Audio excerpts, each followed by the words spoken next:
अस्सलाम वालेकुम। मैं डॉक्टर सहर फातिमा हूँ, कंसल्टेंट गायनेकोलॉजिस्ट। मेरी स्पेशलिटी है गायनी की लैप्रोस्कोपिक सर्जरी में और गायनी रिलेटेड कैंसर सर्जरीज़ में। इसके अलावा मैं इनफर्टिलिटी यानी बेऔलाद की केसेस से भी डील करती हूँ। ख़वातीन के दरकार मसाइल जिसमें गायनी और प्रेगनेंसी रिलेटेड मसाइल शामिल हैं, उन सभी में डील करती हूँ। मेरी प्रैक्टिस है कराची में और मैं कराची के एक लीडिंग मेडिकल कॉलेज में एज ए प्रोफेसर और हेड ऑफ़ डिपार्टमेंट जॉब करती हूँ। मेरी बेसिक ट्रेनिंग पाकिस्तान से है और उसके बाद मैंने एडवांस ट्रेनिंग सिंगापुर से और फ्रांस से की है।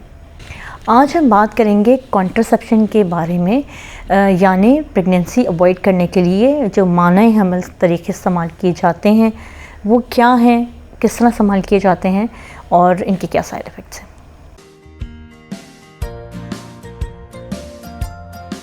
मज़ीद वीडियोस देखने के लिए हमारे YouTube चैनल को सब्सक्राइब करें और बेल आइकन दबाएं। डॉक्टर से मुआयने के लिए दिए गए नंबर्स पर रब्ता करके अपॉइंटमेंट लें और क्लिनिक पर तशरीफ़ लाएं, या फिर घर बैठे ऑडियो वीडियो कंसल्टेशन के ज़रिए मशवरे के लिए दिए गए नंबर्स पर रब्ता करें। कॉन्ट्रासेप्शन का मतलब है कि वो दवाएं, इंजेक्शन या कुछ और तरीके जो इसलिए इस्तेमाल किए जाते हैं ताकि प्रेगनेंसी अवॉइड की जा सके। इन तरीक़ों के फ़ायदे और इस्तेमाल करने के तरीके और साइड इफ़ेक्ट डिफरेंट हैं। इसमें सबसे पहला तरीका है पिल्स का। पिल्स में जो सबसे कॉमन इस्तेमाल होने वाली पिल्स हैं वो है ओरल कंबाइंड कॉन्ट्रासेप्टिव पिल, जिनमें ईस्ट्रोजन और प्रोजेस्टेरोन दोनों मौजूद होता है। ये पिल्स आमतौर पे हम उन ख़वातीन को बकरी के लिए देते हैं जिनको कोई मेंसेस की प्रॉब्लम हो, जिनके चेहरे पे एक्नी ज़्यादा हो, जिनके चेहरे पे बाल ज़्यादा हो यानी हेयर सिटिज़म हो, या उनको पॉलीसिस्टिक ओवरीज़ हो या कोई और प्रॉब्लम हो।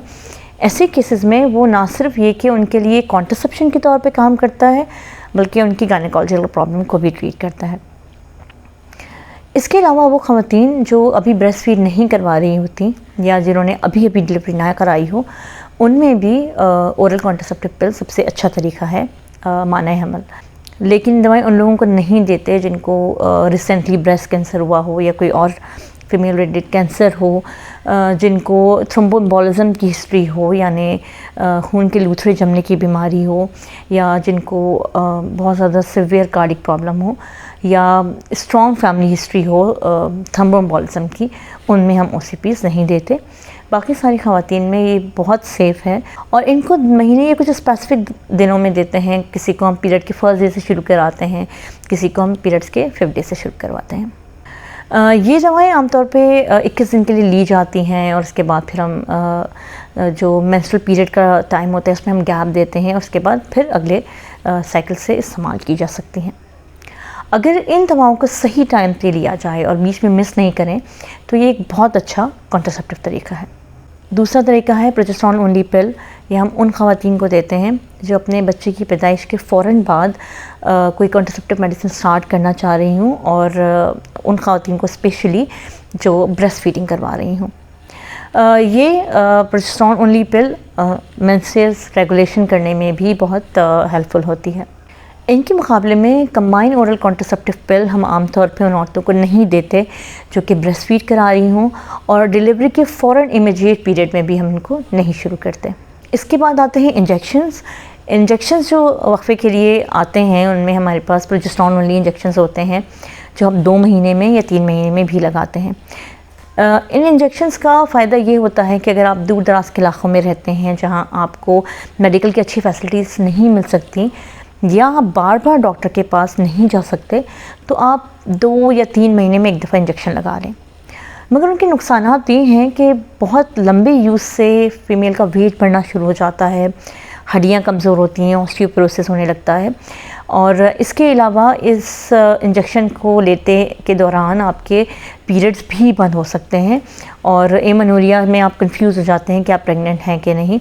तो आम तौर पे जो पेशेंट का वज़न ज़्यादा होता है और दूसरे रिस्क फैक्टर्स होते हैं, उनमें हम इंजेक्शन मना करते हैं। हार्मोन लेने का तीसरा तरीका है इम्प्लेनॉन। ये वो कॉन्ट्रासेप्टिव होता है जिसमें 2 छोटी सी रॉड होती हैं, प्लास्टिक रॉड्स, जिसके अंदर प्रोजेस्टेरोन मौजूद होता है, जो कि हम हाथ की जिल्द के अंदर लगाते हैं। इसको हम क्लिनिक में ही लगा देते हैं। इसमें पेशेंट जब हमारे क्लिनिक में आती हैं तो हम वहीं पे इनको थोड़ा सा हल्का सुन करके 2 छोटी स्ट्रिप इनके हाथ की जिल्द में डाल देते हैं, जिसको सबडेर्मल इम्प्लांट कहा जाता है। और ये एक अच्छा तरीका है जो 3 से 5 साल तक का वक्फा देता है, और इसके दौरान साइड इफ़ेक्ट्स भी दूसरे कॉन्ट्रासेप्टिव के मुकाबले में कम होते हैं। 3 या 5 साल के बाद आप जब भी इसको निकलवाना चाहें आप इसको निकलवा सकते हैं, और उसके बाद पीरियड्स भी जल्दी नॉर्मल हो जाते हैं। चौथा तरीका है जिसको इंट्रायूटेराइन कॉन्ट्रासेप्टिव डिवाइस कहा जाता है, यानी बच्चेदानी के अंदर छल्ला डाला जाए। इसमें 2 तरह के डिवाइसेस आते हैं। एक वो जो कि कॉपर IUCD या मल्टी लोड होता है, ये वो इंट्रायूटेराइन कॉन्ट्रासेप्टिव डिवाइसेस होते हैं जिनको हम फीमेल की बच्चेदानी के अंदर डाल देते हैं। यूजुअली 5 से 10 साल का वक्फा होता है, और लेकिन ये उन औरतों को नहीं डालते जिनको TB हो या कोई पेल्विक में इन्फेक्शन हो या दूसरे इन्फेक्शन हो। इसके दौरान कुछ फीमेल्स को पीरियड्स थोड़े से आगे पीछे डिस्टर्ब होते हैं, कुछ को स्पॉटिंग होती है, और अगर आप हाइजीन का ख्याल नहीं रखें तो इन्फेक्शन होने के भी चांसेस हैं। तो आमतौर पे जब हम ये डालते हैं तो हम उसके बाद फ़ीमेल को कहते हैं कि आपके अंदर IUCD है तो आप हमारे पास रेगुलर आके चेकअप भी करवाती रहें। और ये बहुत एक अच्छा तरीका होता है जिसमें एक आसानी ये भी है कि डिलीवरी के फ़ौरन बाद, ये सिज़ेरियन सेक्शन के फ़ौरन बाद हम फ़ीमेल के अंदर ये डिवाइस डाल सकते हैं, जिससे उनको 5 से 10 साल का वक्फा मिल जाता है। और अगर वो जल्दी निकलवाना चाहें तो ये जल्दी निकलवा सकती हैं और नेक्स्ट प्रेगनेंसी ट्राई कर सकती हैं।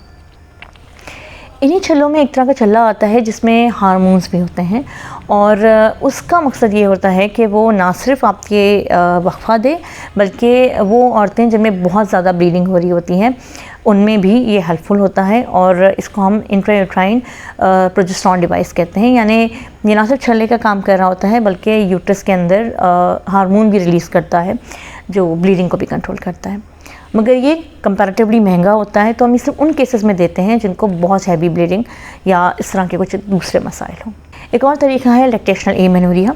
इसका मकसद ये है कि जो ख़वातीन बच्चे की पैदाइश के बाद 6 हफ्ते तक बच्चे को एक्सक्लूसिव ब्रेस्ट फीड कराती हैं और उनको अगर पीरियड्स भी नहीं आ रहे हों तो ये एक तरह का कुदरती वक्फा होता है, और इसके दौरान उनको कोई मेडिसिन लेने की ज़रूरत नहीं होती। लेकिन ये शर्त ज़रूरी है कि आप बच्चे को एक्सक्लूसिव ब्रेस्ट फीड करा रही हों और इस दौरान आपको पीरियड्स भी नहीं आ रहे हों, तो ये कुदरती एक तरीका है 6 हफ्ते के कॉन्ट्रासेप्शन का। इसके अलावा कुछ और तरीके हैं, जैसे कि कुछ लोग कैलेंडर मेंटेन करते हैं जो उनके ओव्यूलेशन का डे होता है उससे 2 दिन पहले और 2 दिन बाद, जब प्रेग्नेंट होने के चांसेस ज़्यादा होते हैं तो वो कोई प्रोटेक्टिव मेजर लेते हैं या वो अपनी एक्टिविटी को अवॉइड करते हैं। इसके अलावा कुछ ख़वातीन बेरियन मेथड भी यूज़ करती हैं, और इसके अलावा कुछ ख़वातीन अपना बॉडी टेम्परेचर नोट करके भी देख सकती हैं कि क्योंकि ओव्यूलेशन के टाइम पे बॉडी टेम्परेचर बढ़ता है तो उससे उनको अंदाज़ा हो सकता है कि ये वो टाइम है जब उन्होंने सेक्सुअल एक्टिविटी अवॉइड करनी है। कॉन्ट्रासेप्शन के सर्जिकल मेथड्स भी हैं, जिसमें एक तरफ ट्यूबल लाइगेशन शामिल है जो बहुत कॉमन है। इसका मतलब होता है कि वो फीमेल जो अपने फैमिली कंप्लीट कर चुकी हों और उनको और बच्चे नहीं चाहिए, तो हम उनके दोनों तरफ के ट्यूब्स को बंद कर देते हैं। ये ट्यूबल लाइगेशन, जिसको आम ज़बान में नसबंदी कहते हैं, इसके लिए ज़रूरी नहीं है कि आपका ऑपरेशन ही हो। जो लोग नॉर्मल डिलीवर कराते हैं उनका हम लेप्रोस्कोपिक सर्जरी के ज़रिए भी ट्यूबल लाइगेशन कर सकते हैं। यह स्टैटिक सर्जरी होती है जिसमें आपके एब्डोमेन पे कोई स्कार नहीं होता, हार्डली 1 सेंटीमीटर से भी छोटा स्कार आता है और आपके दोनों ट्यूब्स बंद हो जाते हैं। डे केयर सर्जरी है, आप विदिन 24 आवर्स अपने घर भी जा सकते हैं। तो आमतौर पे ट्यूबल लाइगेशन का प्रोसीजर हम लेप्रोस्कोपिक सर्जरी के ज़रिए करते हैं। कुछ केसेस में जहाँ हम ऑपरेशन से ही बच्चा पैदा करा रहे हो, लाइक सिजेरियन सेक्शन ही हो रहा हो, वहाँ ड्यूरिंग सिजेरियन सेक्शन ही हम ट्यूब बंद कर सकते हैं। ट्यूब बंद करने के बाद प्रेगनेंसी होने के चांसेस बहुत कम हैं। 1 in 400 केसेस में ऐसा हो सकता है कि ट्यूब बंद होने के बावजूद भी प्रेगनेंसी हो जाए। मगर ट्यूब बंद कराने का डिसीजन एक बहुत बड़ा डिसीजन है जिसमें कपल को सोच के डिसीजन लेना होता है, क्योंकि आमतौर पे जब ट्यूब बंद हो जाते हैं तो फिर उनको खोलने का प्रोसीजर इतना आसान भी नहीं होता और उसके सक्सेस रेट भी कम होते हैं। दूसरा सर्जिकल तरीका जो अनफॉर्चुनेटली हमारी सोसाइटी में ज़्यादा पॉपुलर नहीं है मगर वो ज़्यादा आसान और अच्छा तरीका होता है, वो होता है मेल पार्टनर की विजेक्टमी। विजेक्टमी का एक फ़ायदा ये है कि एक तो ये प्रोसीजर विदाउट एनेस्थीसिया हो जाता है, लेकिन इसके लिए कोई बेहोशी की ज़रूरत नहीं होती।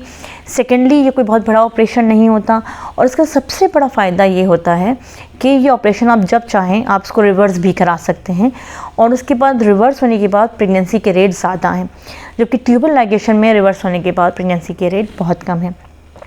तो अब पाकिस्तान में भी बहुत से लोगों का अवेयरनेस है और बहुत से मेल पार्टनर अपनी विजिक्टमी कराते हैं, क्योंकि गॉड फॉरबिड अगर आपकी फैमिली के साथ कुछ हो जाए, अगर आप चाहें कि आप दोबारा रिवर्सल करवाएं और प्रेगनेंसी अटैम्प्ट करें, तो ट्यूबल लाइगेशन के केस में ऐसा नहीं हो सकता, मगर विजिक्टमी के केस में ऐसा पॉसिबल है। कॉन्ट्रासेप्शन या वक्फे की दवाओं को लेके ख़वातीन में बहुत सारी गलतफहमी होती है। आमतौर पे इनके फ़ायदे लोगों को नहीं पता होते। नुकसानात ऑफ कोर्स हर दवा के कुछ ना कुछ नुकसानात हैं, और इनमें भी नुकसानात हो सकते हैं, जैसे साइकिल का थोड़ा बहुत आगे पीछे होना या वज़न का ज़्यादा होना, लेकिन इनके फ़ायदे भी बहुत सारे। एक सबसे बड़ा फ़ायदा तो यह है कि आप अनवांटेड प्रेगनेंसी अवॉइड कर सकते हैं, और दूसरा फ़ायदा ये है कि जो औरतें कंबाइन ओरल कॉन्ट्रासेप्टिव पिल लेती हैं उनमें अंडेदानी और बच्चेदानी के कैंसर होने के चांसेस आम औरतों के मुकाबले में बहुत कम हो जाते हैं। ये कुछ बातें थीं जो हमने आपसे कॉन्ट्रासेप्शन के बारे में की। अगर आप मुझसे मज़ीद कंसल्ट करना चाहें तो नीचे दिए गए नंबर पे कॉल करके मेरी वीडियो कंसल्टेशन या क्लिनिक कंसल्टेशन लें, या फिर हमसे आप यूट्यूब पे भी मैसेज करके अपनी क्वेरीज़ क्लियर कर सकते हैं। अगर आपको हमारी वीडियो पसंद आती हो तो हमारे चैनल को लाइक करें, सब्सक्राइब करें और हमारी वीडियोस को शेयर करें। Thank you so much.